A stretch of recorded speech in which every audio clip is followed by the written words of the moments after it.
इस वीडियो में मैं आपसे बात करूंगा अधीनस्थ बोर्ड यानी कि RSMSSB बोर्ड द्वारा अभी अभी पशु परिचर भर्ती परीक्षा को लेकर नोटिस जारी किया गया है। क्या नोटिस जारी किया जाने के लिए वीडियो को बिना स्किप किए कंप्लीट देखें। वीडियो पसंद आए तो वीडियो को लाइक करें, चैनल जरूर सब्सक्राइब करें, क्योंकि दिवाली के बाद मैं आपके लिए ऑब्जेक्टिव क्वेश्चन की सीरीज लाऊंगा पशुपालन से रिलेटेड, जिसमें आपके पशुपालन से रिलेटेड 2000 प्लस MCQ क्वेश्चन होंगे और वो सीरीज आपको इसी यूट्यूब चैनल पर देखने को मिलेगी। इसलिए चैनल जरूर सब्सक्राइब करें, नोटिफिकेशन भी ऑन रखिए ताकि दिवाली के बाद आपके जब भी मैं ये क्लास शुरू करूँ सबसे पहले आपके पास पहुंचे।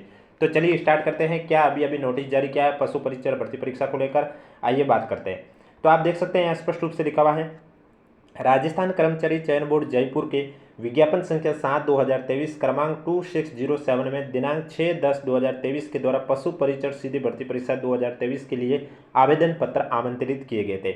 यानी कि 6 अक्टूबर 2023 को शॉर्ट नोटिस जारी किया गया था, उसके बाद आचार संहिता लगी थी, उसके बाद आपके वापस से जनवरी में शुरू किए गए थे उसके आवेदन पत्र। तो उस परीक्षा का जो आयोजन है उसके बारे में लिखा है कि पशु परिचर सीधी भर्ती परीक्षा 2023 है।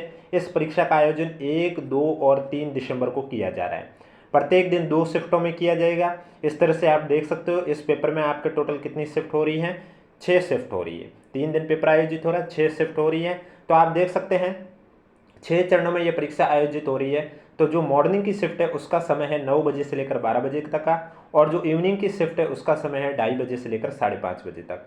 और पेपर में आपका नॉर्मलाइजेशन भी होगा, और नॉर्मलाइजेशन का कौन सा फॉर्मूला लेने वाला है उसके बारे में संपूर्ण जानकारी आपके एग्जाम के बाद मैं आपको इसी यूट्यूब चैनल पर बताने वाला हूँ।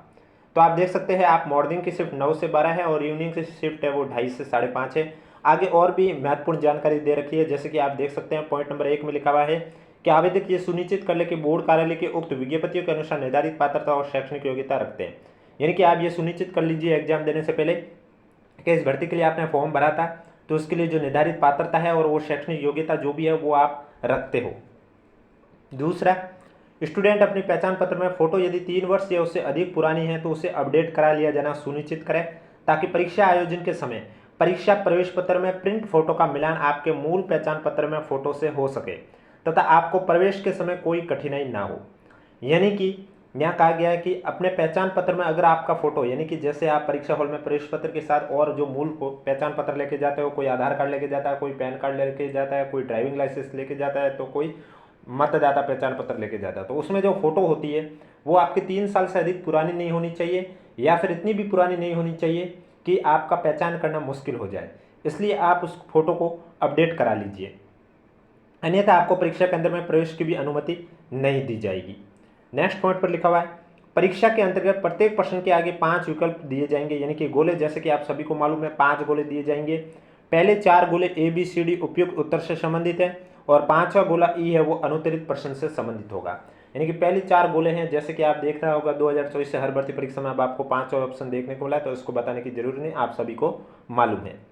नेक्स्ट पॉइंट की बात करें, स्टूडेंट को OMR उत्तर पत्रक पर संबंधित प्रश्न क्रमांक के लिए सही उत्तर निर्दिष्ट करने हेतु ABCD अर्थात पहले 4 में से केवल एक गोला नीले बॉल पॉइंट से घेरा करना होगा। यदि स्टूडेंट कोई प्रश्न का उत्तर नहीं देना चाहता है तो 5वां गोला बढ़ाए। देखो, अगर आपको आंसर नहीं आ रहा है तो पहले आप खाली छोड़ते थे, उसके जगह अब आपको 5वां ऑप्शन बढ़ना होगा जो कि E ऑप्शन होता है, जिससे कि आपके नंबर भी नहीं कटेंगे अगर पेपर में नेगेटिव है तो, और नहीं आपका रिजल्ट होगा खाली छोड़ने पर रिजल्ट रिजेक्ट होगा, क्योंकि रिजल्ट भी रिजेक्ट होता है अगर आप क्वेश्चन नंबर के 10% से ज़्यादा क्वेश्चन है वो खाली छोड़ देते हो तो आपका रिजल्ट है वो रिजेक्ट कर दिया जाता है। और अगर आप 5 विकल्पों में से कोई भी विकल्प गहरा नहीं करोगे तो उस प्रश्न अंक का 1/3 भाग आपका काट लिया जाएगा। प्रत्येक प्रश्न के लिए कोई एक गोला भरा है या नहीं यह सुनिश्चित करने के लिए भी उम्मीदवार को 10 मिनट का अतिरिक्त समय दिया जाएगा। यानी कि पेपर में आपको जो यहाँ समय दे रखा है 9 से लेकर 12 बजे तक का, तो यहाँ आपका जो समय है वो 12:10 तक का रहेगा, क्योंकि 10 मिनट अतिरिक्त इसके लिए दिया जाता है कि आपने सभी गोले भरे या नहीं भरे ये सुनिश्चित करने के लिए। इसी तरह आपके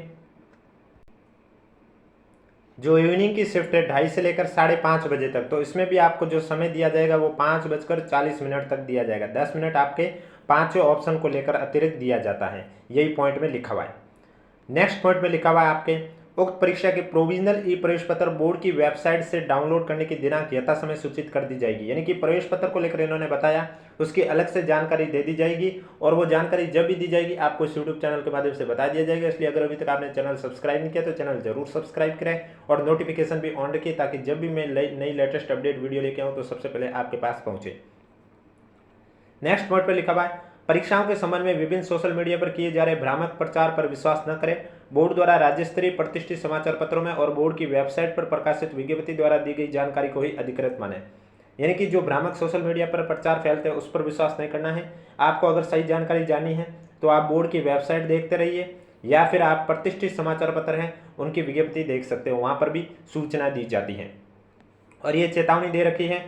चेतावनी में लिखा हुआ कि परीक्षा केंद्रों पर नकल की रोकथाम के लिए बहुत ही प्रभावी उपाय किए गए हैं। परीक्षा में नकल कराने के नाम पर ठगी कराने वाले गिरोह के किसी झांसे में नहीं आवे तथा परीक्षा के संबंध में विभिन्न सोशल मीडिया पर किए जा रहे भ्रामक प्रचार पर भी विचार न करें।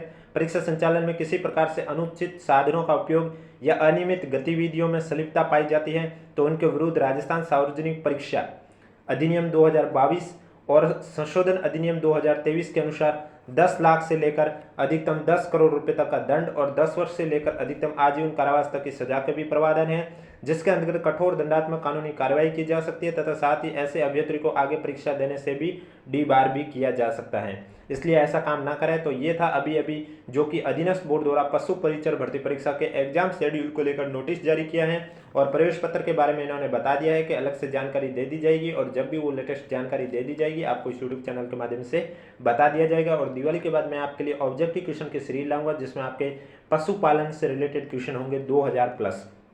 वो सीरीज अगर आपको देखनी है दिवाली के बाद से तो इस यूट्यूब चैनल से जुड़े रहिए। जिन्होंने अभी तक चैनल सब्सक्राइब नहीं किया तो चैनल जरूर सब्सक्राइब करें, नोटिफिकेशन भी ऑन रखिए ताकि जब भी मैं लेटेस्ट वीडियो लेके आऊँ सबसे पहले आपके पास पहुंचे। और इसकी पीडीएफ आपको हमारे टेलीग्राम चैनल पर देखने को मिलेगी जिसका लिंक नीचे डिस्क्रिप्शन में दिया हुआ है।